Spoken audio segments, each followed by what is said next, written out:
一生所愛喺而家嘅銀川影視城啊，每12點就播出嚟，就播咗30年，佢會繼續播落去，因為嗰個係二級文物嚟㗎，你係最後嗰場戲啊嘅影城啊嘛，二級文物加埋套戲《大話西遊》，加埋一生所愛。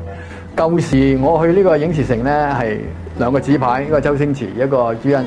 而家係新人表演啊！而家係越嚟越大，做得好犀利啊！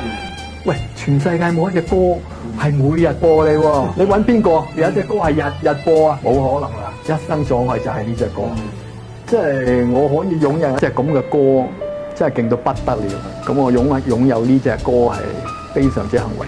作為一個創作人，當初點樣諗出嚟咧？咁其實點諗出嚟咪就係劉鎮偉咯，佢飛我上西安啊嘛，嗰陣時已經拍緊戲啊嘛喺片場，佢講故事俾我聽啊嘛，一句説話500年都冇結果嘅愛情故事，哦咁我起晒雞皮啊即刻，咁呢種咁嘅起雞皮狀態咧係逼到我咧喺個回程啊嗰個 melody 已經出嚟啊，大部分已經喺呢個腦度啊，返到屋企揾啲吉他數兩聲，成首出晒嚟。